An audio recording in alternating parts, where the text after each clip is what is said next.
বাংলার সেরা বাদ্য ঢাক। বাংলার সেই সেরা বাদ্য ঢাকের তালেই পদ্ম শিবিরের বর্ণাঢ্য শোভাযাত্রা সহ ধন্যবাদ জ্ঞাপনের কর্মসূচি।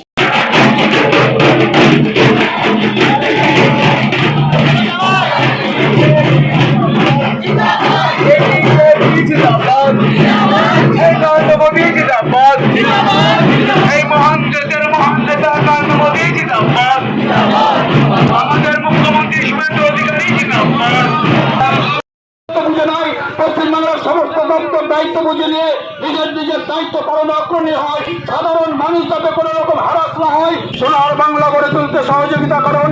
বিকশিত ভারতের লক্ষ্যে কাজ করুন। বিকশিত ভারতের লক্ষ্যে ভারতবর্ষের আজকে কোটি কোটি মানুষ ভারতীয় জনতা পার্টির সঙ্গে পায়ে পা মিলিয়ে চলছে।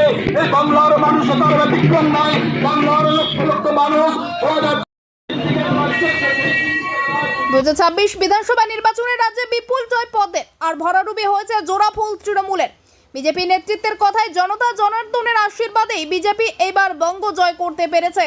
প্রসঙ্গত উল্লেখ্য, গত শনিবার 25শে বৈশাখ বিশ্বকবি রবীন্দ্রনাথ ঠাকুরের জন্মজয়ন্তী তিথিতে ব্রিগেড প্যারেড গ্রাউন্ডে প্রধানমন্ত্রী নরেন্দ্র মোদীর উপস্থিতিতে রাজ্যের নতুন মুখ্যমন্ত্রী শুভেন্দু অধিকারী শপথ গ্রহণ করেন। রাজ্যের মুখ্যমন্ত্রীর শপথ গ্রহণ অনুষ্ঠানের পরের শনিবারেই জনতা জনার্দনকে ধন্যবাদ জানাতে 45 চাঁচল বিধানসভার পদ্ম শিবিরের পক্ষ থেকে সহ ধন্যবাদ জ্ঞাপনের কর্মসূচি নেওয়া হয়।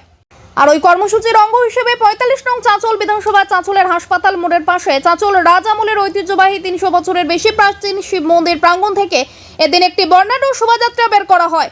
বাংলার অন্যতম সেরা বাদ্য ঢাকের তালে শোভাযাত্রা সহ চাঁচল পরিক্রমা করা হয়। বাসুদেব পাড়ায় 45 চাঁচল বিধানসভা নির্বাচনী কার্যালয়ের সামনে এসে শেষ করা হয় ধন্যবাদ জ্ঞাপনের জন্য আয়োজিত এদিনের এই শোভাযাত্রা। ওই শোভাযাত্রা থেকে জনতা জনার্দনের উদ্দেশ্যে পদ্ম শিবিরের পক্ষ থেকে ধন্যবাদ সহ ভরসা রাখার আহ্বান জানানো হয়। পদ্ম শিবিরের পক্ষ থেকে সোনার বাংলা গড়ার ডাকও দেওয়া হয় এদিন। ওই শোভাযাত্রায় বিজেপির উত্তর মালদা সাংগঠনিক জেলা কমিটির 45 চাঁচল বিধানসভার নেতৃত্ব সহ কর্মীরা উপস্থিত ছিলেন। ব্যুরো রিপোর্ট, আমাদের চাঁচল। সঙ্গে থাকুন, দেখতে থাকুন আমাদের চাঁচল। কর্মসূচি সেটা ছিল সমস্ত জনসাধারণকে ধন্যবাদ জানানোর জন্য।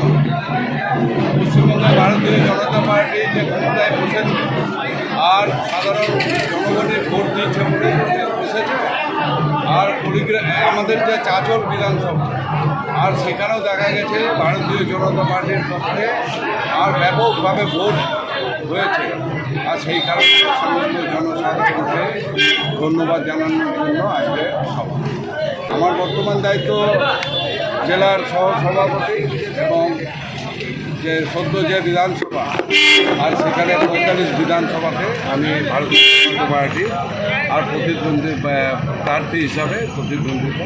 আমাদের উত্তর মালদা সাংগঠনিক জেলা থেকে আমাদের একটি কর্মসূচি দিয়েছিলেন আমাদের মাননীয় শ্রী প্রতাপ সিং মহাশয়, যে আমরা ভারতীয় জনতা পার্টি পশ্চিমবঙ্গ যে রাজ্য আমরা দখল করেছি, প্রায় 45 নং বিধানসভায় আমাদেরকে বলেছিলেন যে ধন্যবাদ জ্ঞাপন করি সবাই। আমরা 45 নং বিধানসভার পক্ষ থেকে আমাদের যে জনসাধারণ তাদেরকে আমরা আজকে আমাদের ভারতীয় জনতার প্রতি তারা যে ভরসা রেখেছিল, তার জন্য আজকে আমরা একটি শোভাযাত্রার মাধ্যমে চাঁচল হসপিটাল মোড় থেকে শুরু করে গোটা চাঁচল পরিক্রমা করে আমাদের যে ভারতীয় জনতা পার্টির 45 নং বিধানসভা কার্যালয় সেখানে আমরা আজকে শোভাযাত্রা সমাপ্তি করি। এটির উদ্দেশ্য হচ্ছে যে আমরা আমাদের যে ভারতীয় জনতা পার্টির 45 নং মানুষ সুনাগরিকবৃন্দুরা যে 23শে এপ্রিল ভারতীয় জনতা পার্টির প্রতীকে পদ্ম ছিল, তার আজকে আমরা যে রাজ্য দখল করছি তারই উপলক্ষে আজকে আমরা চাঁচল 45 নং বিধানসভাবাসীকে আমরা ধন্যবাদ জানালাম।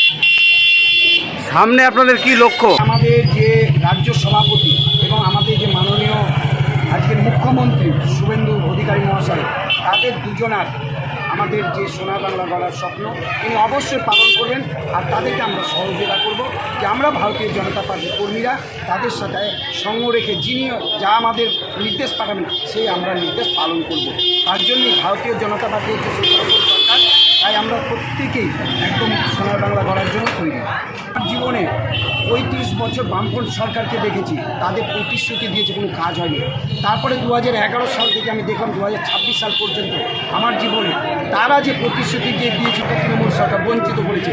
কিন্তু আমরা ভারতীয় জনতা পার্টি যে আমাদের রাজ্য সভাপতি এবং আমাদের বর্তমান মুখ্যমন্ত্রী যে প্রতিশ্রুতি দিয়েছে, আমি আশা রাখবো যে যে আগামী দিনে তারা এই সোনার বাংলা গড়ার জন্য যে প্রতিশ্রুতি দিয়েছে সেগুলো সঠিকভাবে পালন করবে, একদম আস্থা রাখবে ভারতীয় জনতা পার্টি।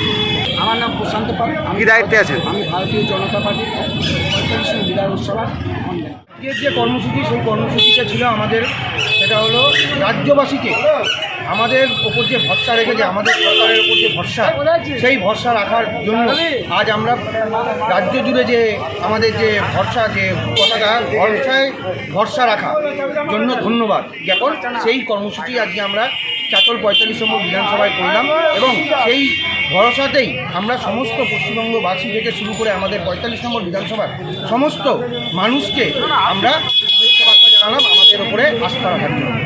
এই কর্মসূচি আমাদের ছিল আজকে। দেখুন, তৃণমূল সরকার কী করেছেন কী না করেছেন সেটা সবাই দেখতে পেয়েছে।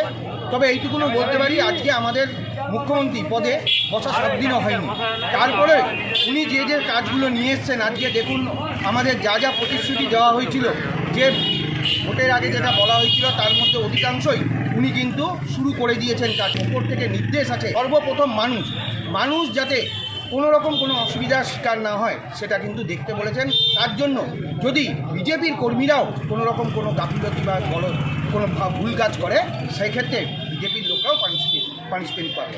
এটাই কিন্তু আমাদের বার্তা দেওয়া হয়েছে এবং এটা যে পশ্চিমবঙ্গবাসীর জন্য করা হয়েছে, সমস্ত স্তরের জায়গায় করা হয়েছে, সেটাই কিন্তু বার্তা দেওয়া হচ্ছে। এবং সেটা এবং সোনার বাংলা হবেই।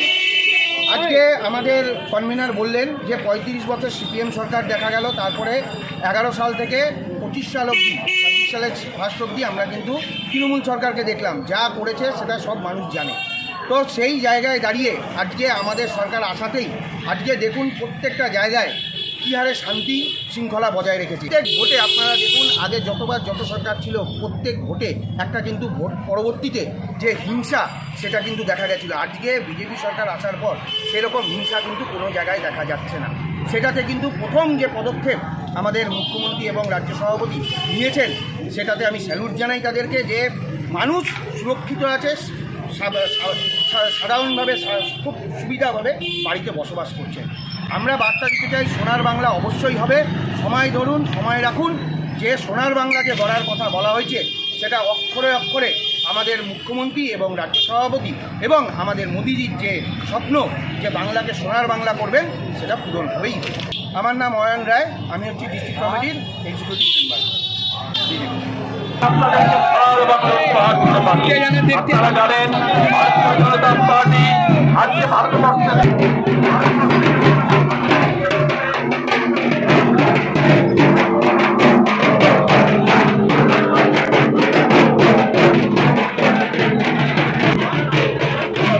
জিন্দাবাদ, আমাদের মুখ্যমন্ত্রী শুভেন্দু অধিকারী জিন্দাবাদ, এই মহান দেশের মহান নেতা নরেন্দ্র মোদী জিন্দাবাদ।